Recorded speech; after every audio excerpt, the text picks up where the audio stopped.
First question we want to discuss has to do with the possibility of my surviving my death. Is there life after death? Is there a possibility that I might still exist or survive after my death? Now, at first glance, and in fact I think at second glance it's going to turn out to be true, you might think that the answer to this question would depend on two basic issues. Do I survive my death? Do we survive our deaths? You think, first thing we'd have to get clear on is, well, what am I? What kind of a thing am I? Or generalizing, what kind of a thing is a person? What are we made of? What are our parts? It seems plausible to think that before we can answer the question, do I survive, we need to know how I'm built. And so the first thing we're going to spend a fair bit of time on is trying to get clear on what's a person. What are the fundamental building blocks of a person? Second question that you might think we'd want to get clear on is, what's the idea or what's the concept of surviving? So we need to get it to ask, do I survive? We need to get clear on what am I, and what is it to survive? What is it for something that exists in the future to be me? Now, this question can be discussed philosophically in quite general terms. What's the nature of persistence of identity over time?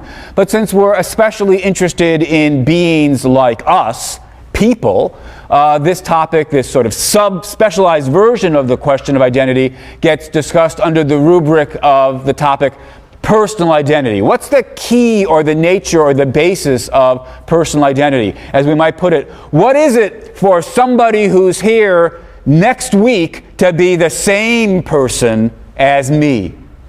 What's the nature of personal identity? So, as I say, at first glance you might think, well, to get clear on the answer, do I or might I or could I survive my death, we need to know, what am I? What's a person?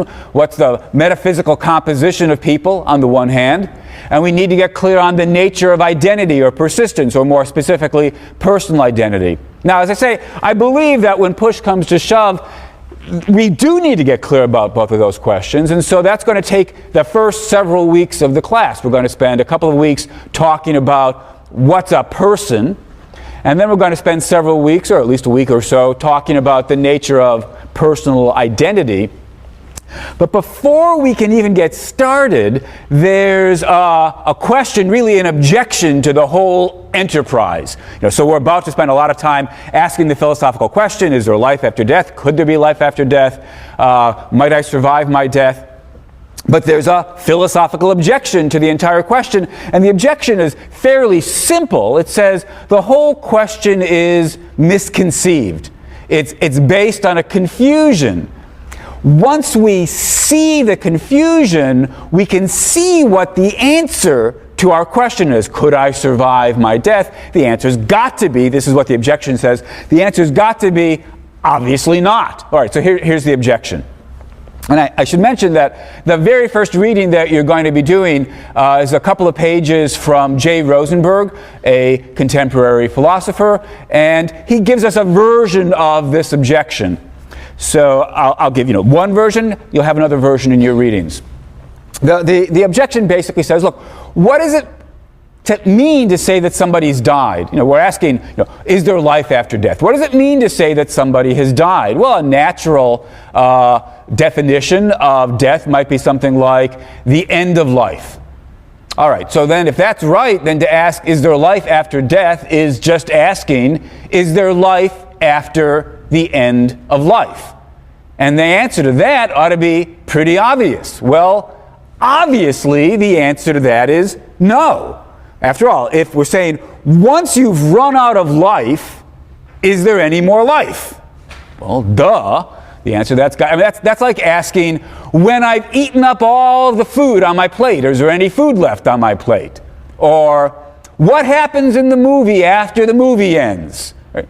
These are stupid questions because once you understand what they're asking, the answer is just built in. It follows trivially. So, although it has seemed to people over the ages that the question, is there life after death, is one of the great mysteries, one of the great philosophical things to ponder, the objection says that's a kind of illusion. In fact, once you think about it, and not all that long, you can see the answer's got to be no. There couldn't possibly be life after death. There couldn't possibly be life after the end of life. Or suppose we ask the question in a slightly different way. Might I survive my death? Well, what does the word survive mean? Well, survive is something like, we say that somebody's a survivor if something's happened and they haven't died, they're still alive. When there's a car accident, you ask, so-and-so died, so-and-so survived, this person survived. To say that they survived is just saying that they're still alive. So, might I survive my death is like asking, might I still be alive after, well, what's death? Death is the end of life. So, might I still be alive after I've stopped living?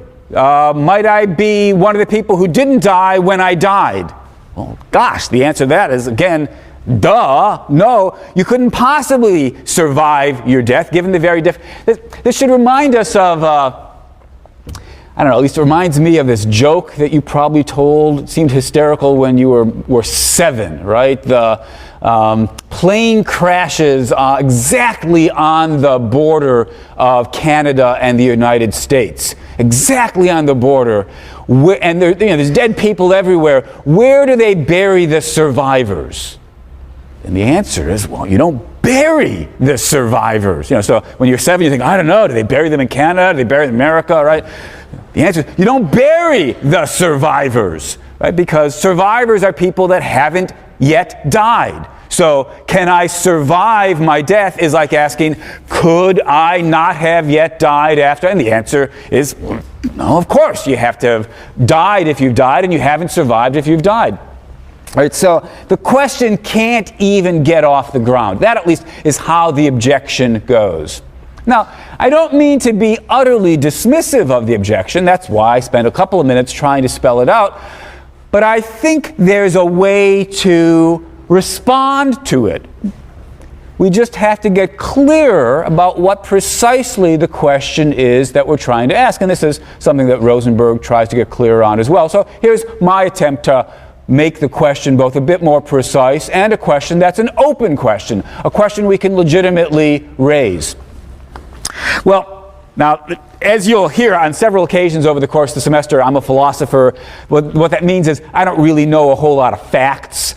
And so I'm about to tell you a story where I wish I knew the facts, and I don't know the facts. If it was, if I could really do it right, I'd now open the door and bring in our guest physiologist, who would then provide the facts that what I'm about to go is blah, blah, blah, blah. But we'd have the physiologist come in and pretend, and he'd actually tell us these things.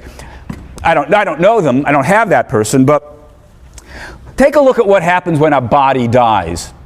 Now, no doubt, you can kill people in a lot of different ways. You can poison them, you can strangle them, you can shoot them in the heart.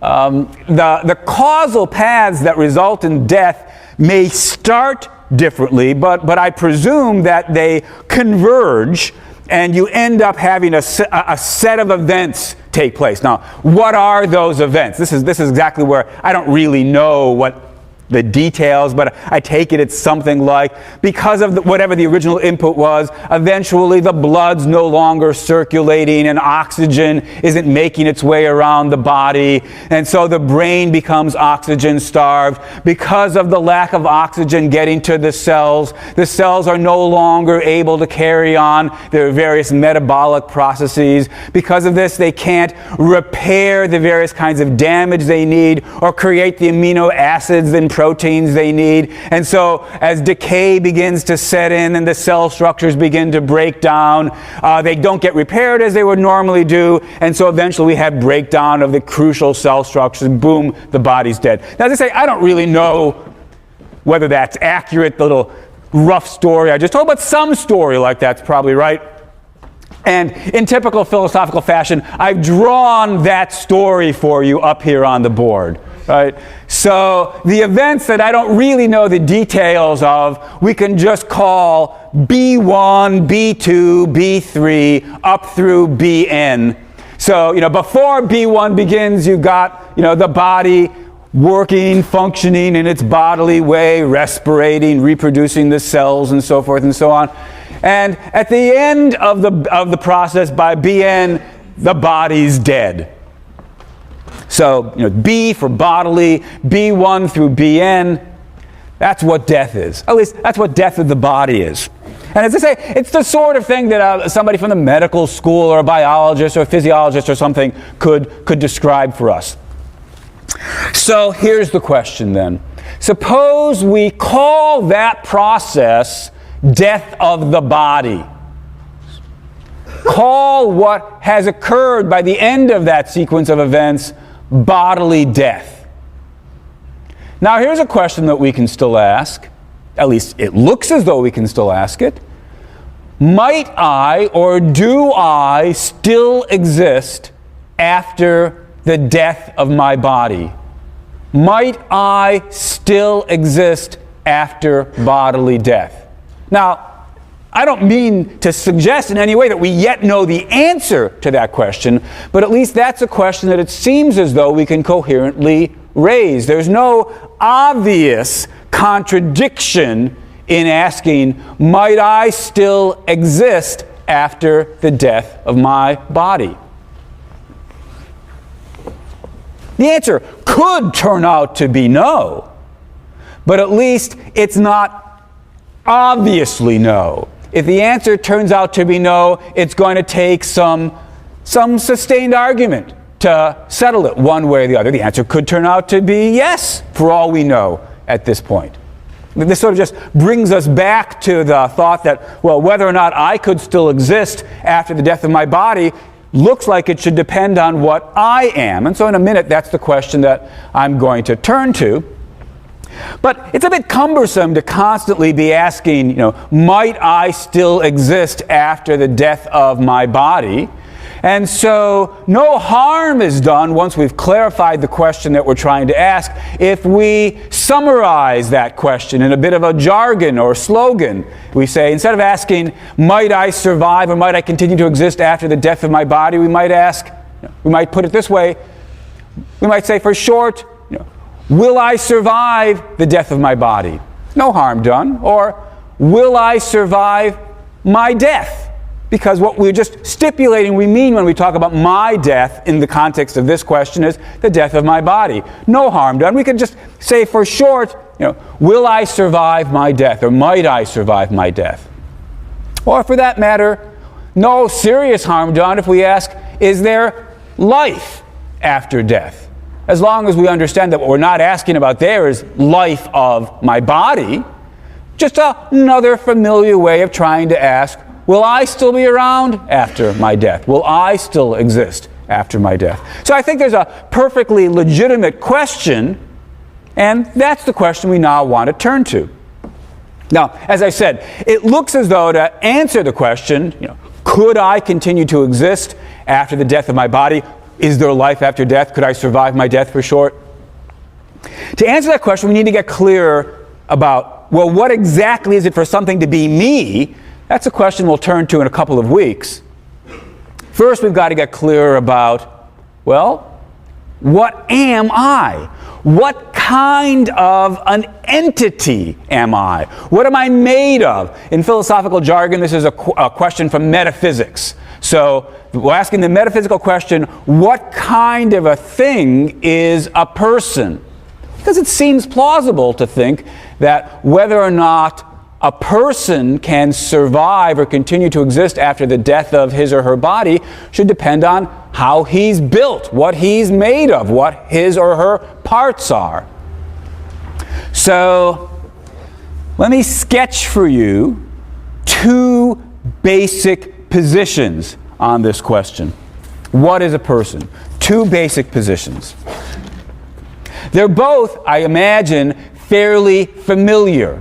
And what we're going to have to do is try to decide between them. They're not the only possible positions on the question of the metaphysics of the person, but they're, I think, the two most prominent positions and definitely the ones most worth taking seriously for our purposes. So, first, possible position is this.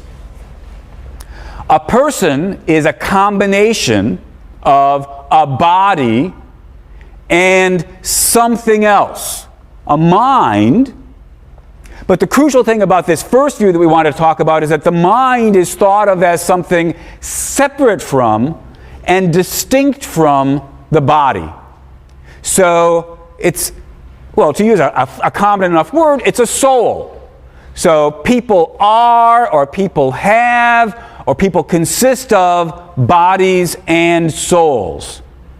The soul is something, as I say, distinct from the body. I take it the idea of the body is a familiar one. It's this lump of flesh and bone and muscle, that's sitting here in front of you, and then each one of you sort of drags around with you. The sort of thing that we can put on a scale and prod with a stick, and the biologists can study.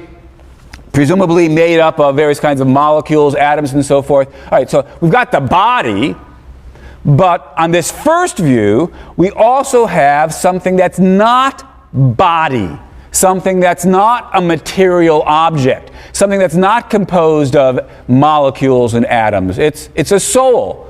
It's the house of, or the seat of, or the basis of consciousness and thinking, perhaps personality. But the crucial point for this view is that the proper metaphysical understanding of the mind is to think of it in non-physical terms, non-material terms. That, as I say, is the first basic view. I'm going to say something more about that view, a fair bit more about that view over the next couple of weeks. But first, let me sketch the other basic view. So this first view we can call the dualist view. Dualist, of course, because there's two basic components, the body and the soul. And although I may occasionally slip, I'm going to try to preserve the word soul. When I use the word soul, I'm going to have in mind this dualist view according to which the soul is something immaterial, non-physical. Some other kind, the body is a material substance, the soul is an immaterial substance. That's the dualist view. The alternative view that we're going to consider is not dualist, but monist. It says there's one basic kind of thing, and only one basic kind of thing. There are bodies. So what's a person? A person is just a certain kind of material object. A person is just a body. Of course, it's a very fancy material object. It's a very amazing material object. That's what this second view says. The person is a body that can do things that most other material objects can't do. So on the monist view, which we'll call physicalism, because it says that what people just are these physical objects. On the physicalist view, a person is just a body that can, now you fill in the blank, all right? You point out the kinds of things that we can do. Well, we can talk, we can think, we can sing, we can write poetry, we can fall in love, we can be afraid, we can make plans, we can discover things about the universe. Well, according to the physicalist view, a person is just a body that can do all of those things, can reflect, can be rational, can communicate, can make plans, can fall in love, can write poetry. That's the physicalist view. So as I say, we've got two basic positions. There's the dualist view, people are bodies and souls, and there's the physicalist view, according to which there are no souls, there are no immaterial objects like that.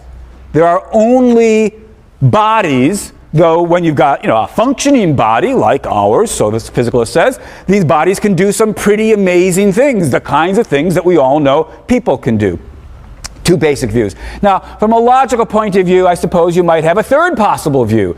If we've got the monist who says, oh yeah, there's bodies, but there's no souls, you could imagine somebody who says, there are souls, but there are no bodies. This would roughly be a view according to which there are minds, but there aren't really physical objects. Physical objects are a kind of illusion, perhaps, that we fall into. Or thinking about them in materialistic terms might be greatly confused or mistaken. This view is sometimes known in philosophy as idealism. All that exists are minds and their ideas. Physical objects is just a way of talking about the ideas the mind has, or something like that. Idealism is a position that's got a very long history in philosophy, and for many classes would be worth taking a fair bit of time to consider more carefully. But for our purposes, I think it's not a contender. So I'm just going to put it aside. The positions that I'm going to, and there are other possibilities as well. There are views where mind and body are just two different ways of looking at the same underlying reality, where the underlying reality is neither physical nor mental. That view is also worth taking seriously in a metaphysics class, but for our purposes, I mention it, put it aside. The two views we're going to focus on are, on the one hand, the dualist view. People have souls as well as bodies, and the physicalist view. All we have, all we are bodies. Well, let me say something more then about the dualist position.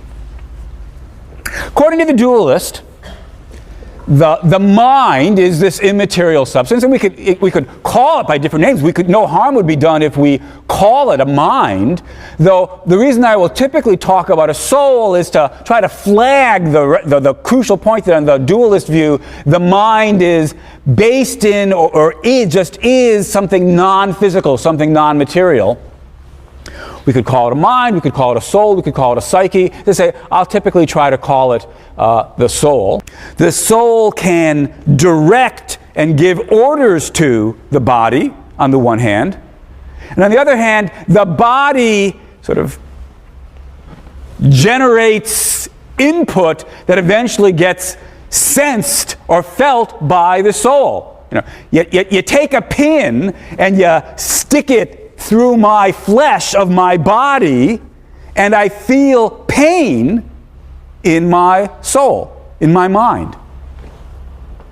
So, two-way interaction. And as always with philosophy, there's more complicated versions of dualism where maybe the interaction doesn't work both ways, but let's just limit ourselves to good old-fashioned two-way interactionist dualism. Right? So my mind controls my body can affect my mind in various ways, but for all that, they're separate things. Still, there's this very tight connection. And we sometimes put it the soul is in the body, though of course talking about spatial location here may be somewhat metaphorically intended. It's not as though we think that if you start opening up the body, you'd finally find the particular spot. Okay, here's the place where the soul is located. Though it does seem, from this dualist perspective, as though souls are located. I'm sort of viewing the world from here, just like each of you is viewing the world from a particular location. So maybe your soul is located more or less in the vicinity of your body.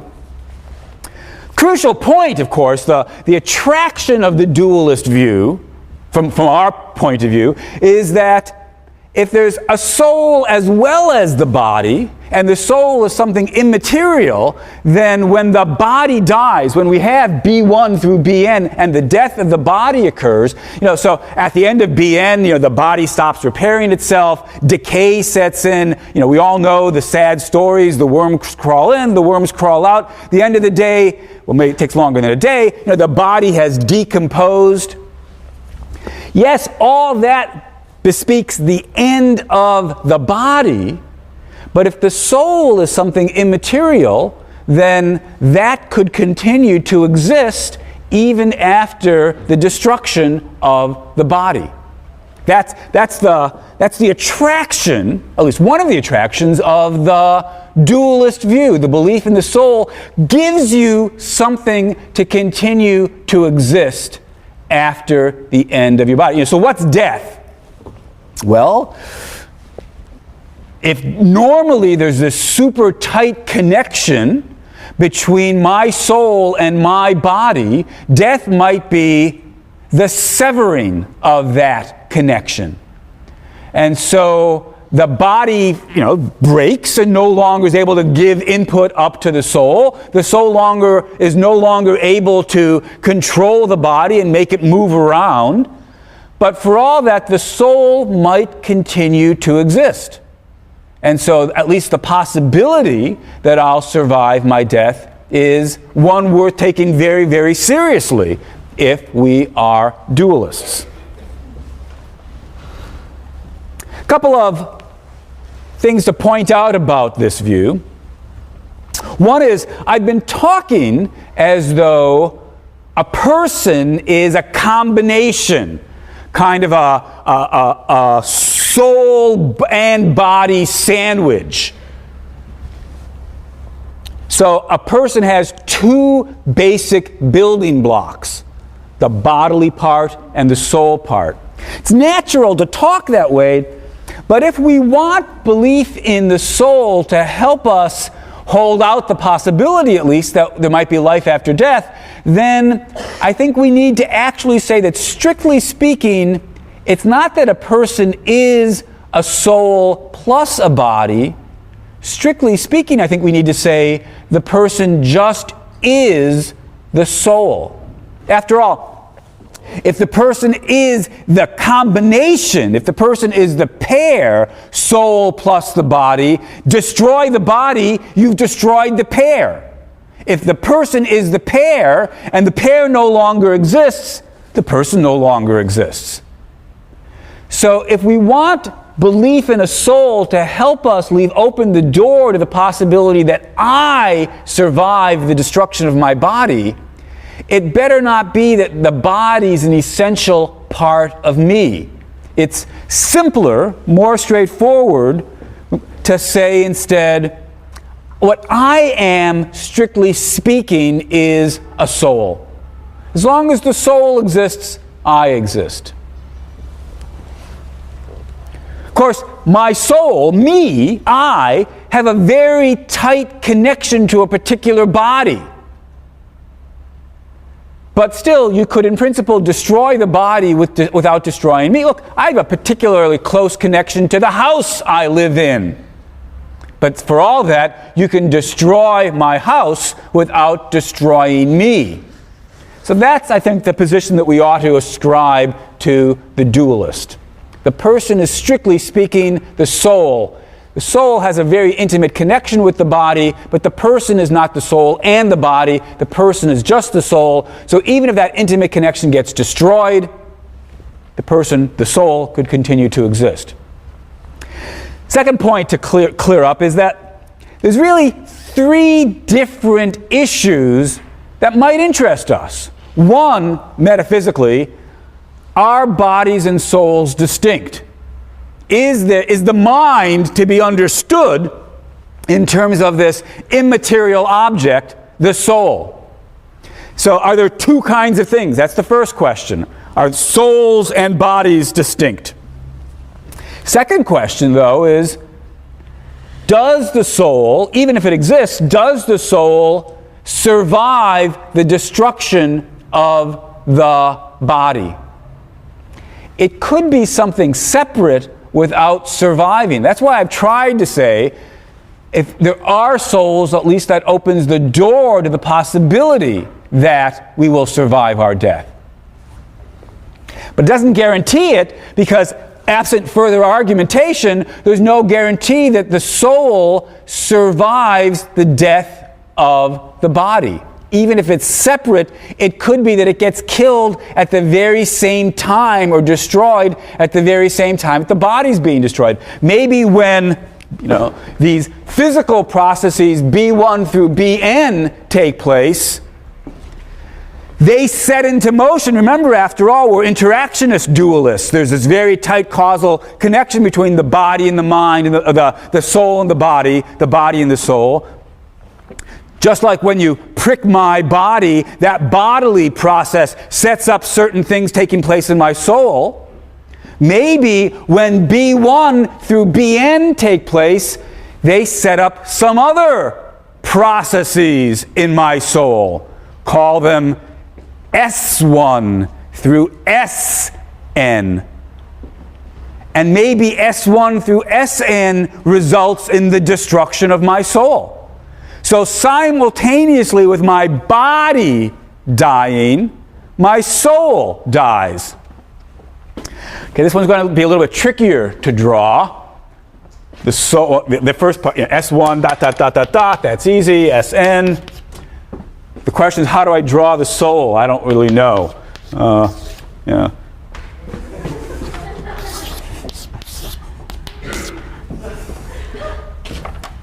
So, the mere fact that we decide, if we do ultimately decide that there is a soul, something non-physical, separate and distinct from the body, doesn't guarantee that we survive our physical death. That's going to be a separate question we'll have to turn to. First question is going to be, are there any souls? Next question is going to have to be, if there are, do we have any good reason to think that they survive the death of the body? Third question that might interest us, that does interest us, is this. If it survives, how long does it survive? Does the soul continue to exist after the death of the body? Does it continue to exist forever? Are we immortal? Most of us would like that to be true. We want there to be souls so that we can be immortal. And so the question's got to be, not only is the soul distinct, does it survive the death of my body, but does it continue to exist forever? Those questions, hang on one sec, those questions are ones that especially interest Plato. So in about a week or so, we'll start reading Plato's Phaedo. The purpose of that dialogue, of that philosophical work, is to argue for the immortality of the soul. So that's a question we'll be turning to. Yeah? I have a question about the second question that you are going to consider. If the first, like the nature of the soul is immaterial, we know that for sure, then the very word immaterial means that it's not going to be disrupted by a material decomposition process such as death of the body. Right? Great. So the question is this. So if the very idea of soul that we're working with here under the dualist picture is the soul is an immaterial substance, it's not made of ordinary, atomic matter. If the soul is immaterial, doesn't it follow automatically, trivially, that the soul can't be destroyed by a material process? After all, there was death of the body, B1 through Bn, that's a material process, a physical process. Doesn't it follow that a soul, an immaterial entity, can't be destroyed by a material physical process? What I want to say, it's a great question, but what I want to say is, sort of the short answer for now is, I don't think it follows automatically. It doesn't follow trivially.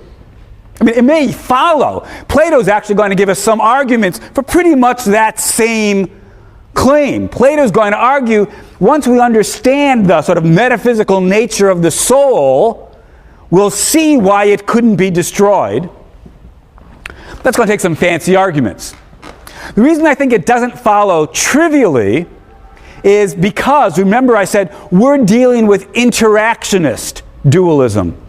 We've already admitted that bodies are able to affect the soul, right? The body is having all sorts of light bounce off my eyes of various wavelengths, and because of that, my soul is having various visual sensations about the number of people in front of me, colors, and so forth and so on. I gave the example of pricking my body. That's a physical process that causes some sorts of changes in the mental processes occurring in my soul. Once we've admitted that on this kind of dualist picture, the material body can influence what happens in the immaterial soul, then it doesn't seem that we have any grounds for shutting the door to the possibility that the right physical process, B1 through Bn, might set up this horrible mental soul process, S1 through Sn, resulting in the destruction of the soul. It's a possibility. It's going to take more arguments to rule it out. Yeah? Well, we also seem to make the assumption that the soul is in the vicinity of the body. That because I can see everyone view from here, that we assume that my soul is somewhere here, if you support the dualist view. Is that reasonable when you're talking about something that's immaterial? Yeah, so there was another great question. The question was, I said, seems plausible to say the soul is located, my soul is located more or less here, because I seem to view the world from here. But maybe that's not right. Maybe we shouldn't talk about the location of the soul at all. After all, if the soul is an immaterial object, can immaterial objects have locations? I don't know. I mean, the short answer is, I don't know. I know very little about how immaterial objects are supposed to work. So although I'm trying to sketch the dualist position, as I explained on Tuesday, I don't myself believe in souls. I don't actually think that the dualist view is correct. Might say, I'll leave that problem, are souls spatially located or not, to be worked out by those who believe in it. For our purposes, I think it doesn't really matter. If you want to say souls have location, where are they located? Located more or less where my body is, at least as long as my body's working. Maybe at death, the soul gets liberated from the body and is able to wander more freely. Sometimes people talk about, in fact, we'll be reading about this, out-of-body experiences, and so maybe during those unusual times, the soul wanders from the body and comes back to it. Or, alternatively, maybe the soul doesn't have any location at all. Maybe that's just an illusion created by the fact that I'm getting this visual input from my body. My body certainly has a location. Maybe the right way to, imagine somebody who was in a room with, remote control television set up and so forth and so on, and he's seeing what's happening in Chicago, even though he's sitting in a room in New Haven. Well, you could understand why he might fall into the trap of thinking of himself as located in Chicago, if all the visual inputs coming from Chicago. So maybe that's how it works with the soul. We get lulled into thinking that we are where our bodies are, but that's really a metaphysical illusion. Say, don't really know. For our purposes, I think it's not crucial. So it's a great question, but I'm not going to try to pursue it any further. All right, so one question, is there a soul? Second question, does it survive the death of our body? Third question, if it does it live forever? Does it continue to exist forever? Is the soul immortal? We will initially think about the first question, do we have any good reason to believe in souls at all? And only after a while will we turn to the second and third question, does it survive? And more particularly, is it immortal? All right. That's the first basic view about the nature of a person. Person is a soul, something immaterial and not a body. I take it that the view is a familiar one. Many of you probably believe in it. Those of you who don't believe in it have probably at least been tempted to believe in it. I'm sure you all do know people who believe in it. It's a very familiar picture. But of course, the question we're going to have to ask ourselves is it right? Is there reasons to believe it's correct? Let's turn now to the second basic view, the physicalist view, according to which a person is just a body. This is a materialist view. People are just material objects, the sorts of things biologists poke and prod and study. Now, it's important, I think this is the crucial point, that when we say a person is just a body, we don't understand that to mean, the physicalist doesn't mean that as a person is just any old body. It's not as though there aren't important differences between different physical objects. Some physical objects can do things of a far more interesting sort than other physical objects. Here's a piece of chalk. It's a physical object. It's just a body. What can it do? Well, not a whole lot. I can write on the board with it.